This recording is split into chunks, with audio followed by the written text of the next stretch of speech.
네, 안녕하세요. 협상 전문가 류재현 변호사입니다. 오늘은 여러분들과 함께 스테디셀러 쓰는 법, 작가 되는 법에 대해서 이야기를 한번 나눠볼 거고요. 크게 한 7가지 정도의 핵심적인 포인트가 있더라고요. 여러분들도 얼마든지 작가가 되실 수 있다. 그리고 작가로서 글을 쓰기 위해서, 내 책을 내기 위해서 어떤 부분들에 좀 주안점을 두면 좋을지에 대해서 한번 이야기 나눠보도록 하겠습니다. 2018년도에 류재현 변호사의 협상 바이블이라는 책을 썼습니다. 그 이후로 사실 많은 것들이 좀 바뀌었어요. 협상 바이블이 베스트셀러였기도 했고 2018년도에 오늘 한번 검색을 해보니까 교보문고 인터넷 사이트에 협상이라는 키워드를 치니까 2182개의 책이 검색이 되더라고요. 그 중에 협상 바이블은 6위입니다. 6위. 그 위에 있는 책들은 사실 우리가 이름만 들으면 알 수 있는 협상과 관련된 고전의 책들이죠. 1, 2위는 허브 코엔의 협상의 기술, 그 다음에 하버드 협상 강의, 예슬리 끌어낸 협상법, 어떻게 원하는 것을 얻는가, 이게 한 5위권에 형성돼 있고 우리나라 서적 중에서는 거의 탑 10 안에 있는 몇 안 되는 서적 중에 한 개입니다. 이게 지난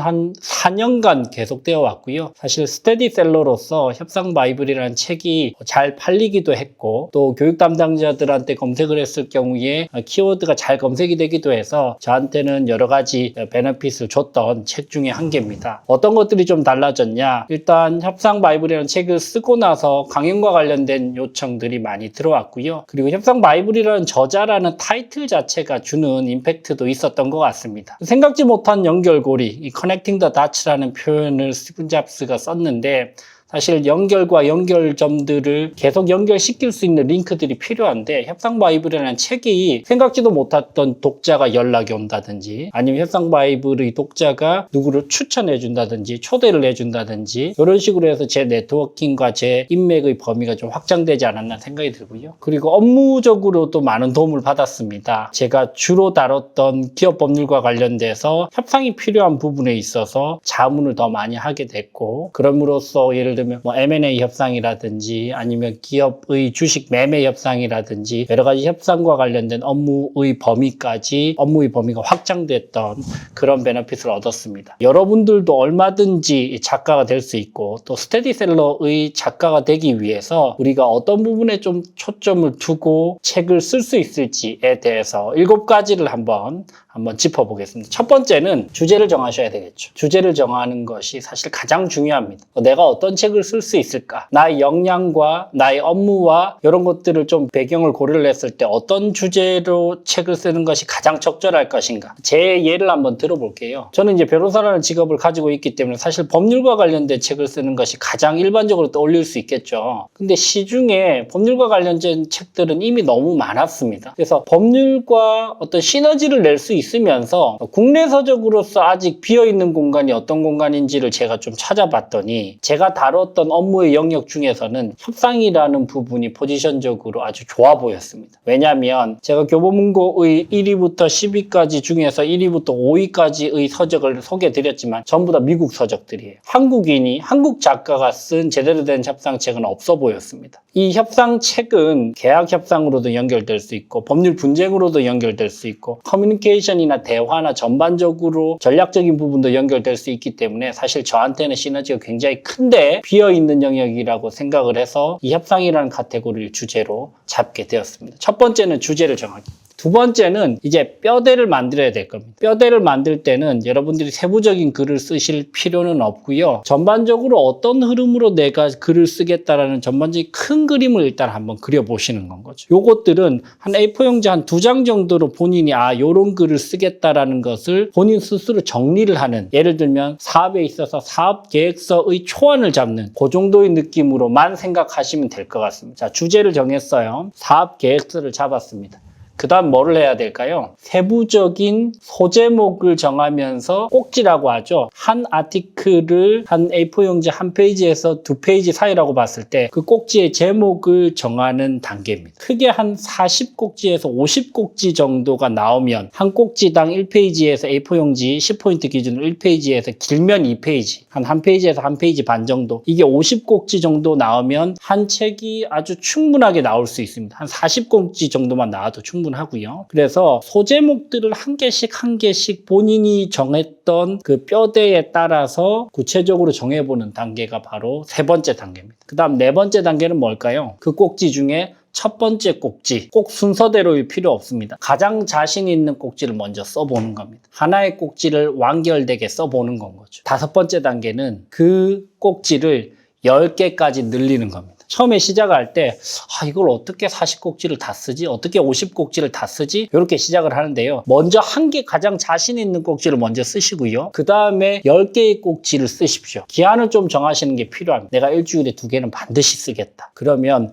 5주면은 내가 10꼭지를 쓰지 않느냐. 내가 40꼭지, 50꼭지 생각하지 않고 딱 5주 동안 집중해서 10꼭지만 만들어 보겠다. 이렇게 생각을 하시란 말이죠. 본인과의 약속을 10꼭지를 5주 동안 지켰다라고 하면 그때부터는 이제 매몰 비용이 발생합니다. 이제는 안 쓰면 아까워요. 지금부터는 어느 정도 탄력이 붙을 수 있습니다. 5주가 지나가면 이제 습관이 돼요. 그러면서 10꼭지를 20꼭지, 20꼭지를 30꼭지, 30꼭지를 40꼭지까지 정도로 만들면 거의 완성이 된 겁니다. 40꼭지 정도면 거의 한 80%가 완성되었다고 생각됩니다. 요게 이제 6번째 단계 40꼭지, 그 다음에 50꼭지 정도 쓰는 거. 7번째 단계는 이제 제안서를 준비하십시오. 제안서를 준비하셔가지고 본인이 한 40꼭지, 전체 50꼭지 중에 한 80%의 프로세스를 이미 밟고 있었다라고 하면 그때부터는 제안서를 준비하십시오. 그러면서 가장 자신 있는 꼭지 한 3개 정도를 발췌해서 본인의 제안서와 함께 출판사로 제안서를 보내는 작업이 필요합니다. 왜냐하면 출판사로 본인의 어떤 글을 보내고 나서 출판사 미팅하고 출간이 확정될 때까지 시간이 좀 걸리기 때문에 그 시간 동안 또 쓰면 되거든요. 그래서 저는 2017년도 하반기부터 글을 좀 쓰기 시작해서 6개월간에 걸쳐서 한 80%의 글을 40꼭지 이상을 거의 썼던 것 같습니다. 그리고 나서 2018년도 2월달 한 80%에서 85% 정도의 프로세스로 글쓰기가 진행됐을 때 2018년도 2월달부터 전국에 있는 출판사 중에 나와 핏이 가장 맞을 것 같은 출판사의 이름을 전부 다 검색을 해서 그리고 나서 이메일을 전부 다 수집을 해서 엑셀 파일로 딱 정리를 해서 50개의 출판사에 이메일 쫙 보내면서 그때 출판 제안서와 제가 가장 자신 있었던 글 3꼭지를 전부 다 첨부 파일에 담아서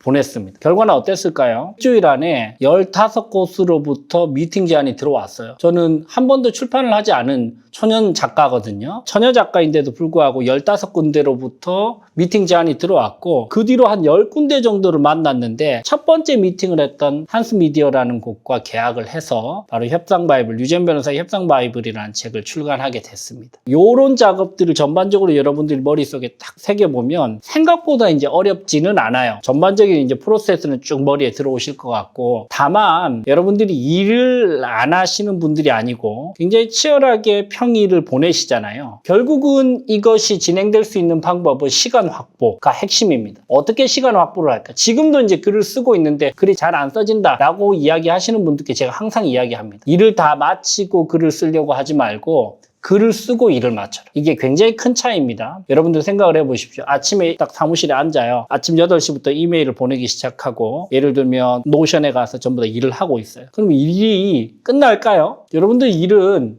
끝나지 않아요. 끝나지 않는 일입니다. 오늘 안에 끝나지 않은 일입니다. 그죠? 여러분들 일이 끝나지 않은데 일이 다 끝내고 내가 저녁 8시부터 글을 써야지 이런 일은 일어나지 않는다. 그럼 어떻게 해야 될까요? 순서를 바꿔야 됩니다. 조금 일찍 출근을 해요. 아침 7시에 출근해서 1시간 반은 내가 글을 쓸 수 있는 시간을 확보하겠다. 남들보다 조금 일찍 조금 부지런히 새벽에 일어나서 출근해서 남들이 오기 전에 사무실에 오기 전에 가서 먼저 글을 쓰는 겁니다. 이메일을 열어보지 마세요. 슬랙을 열어보지 말고 카톡을 열어보지 말고 노션을 열어보지 말고 글을 쓰십시오. 1시간 반 동안 그렇게 글을 쓰면 이틀이면 충분히 한 꼭지가 나옵니다. 그거를 일주일에 4일을 확보를 하면 2꼭지가 나오죠. 일주일에. 그러면 5주를 확보하면 10꼭지가 이미 나옵니다. 그걸 5번만 하면 50꼭지가 나오는 건 거죠. 그죠? 그래서 핵심은 시간 확보다. 시간 확보의 핵심은 먼저 글을 쓰셔라. 여러분들의 일은 끝나지 않기 때문에 일 끝내고 글을 쓴다. 이거는 필패로 가는 전략입니다. 자, 여러분들께 제가 오늘 어떻게 하면 내가 작가가 될 수 있는가, 어떻게 하면 스테디셀러가 될 수 있는가와 관련돼서 7가지의 어떤 프로세스를 좀 설명을 드렸고요. 한 가지 더 여러분들께 좀 선물을 드리고 싶어서 제가 활용했던 2018년도 2월 달에 제가 마음에 들어하는 출판사에 보냈던 그 출판 제안서를 여러분들이 댓글에 남겨주시면 제가 보내드리도록 하겠습니다. 요거는 참고용이고 여러분들이 이걸 뭐 똑같이 베껴 쓰실 필요도 없고 여러분들과 제 백그라운드가 다르고 히스토리가 다르기 때문에 베껴 쓰셔봤자 도움도 안 되는데 요런 포인트로 좀 접근했구나 라는 아이디어를 좀 얻을 수 있는 차원에서 제가 좀 전달 드려 보도록 하겠습니다. 자, 여러분들 올해 작가가 되십시오. 여러분들의 인생에 중요한 변곡점이 되실 거라고 저는 확신합니다. 그리고 그것을 위해서 시간을 확보하십시오. 지금까지 협상 전문가 류재현 변호사였습니다.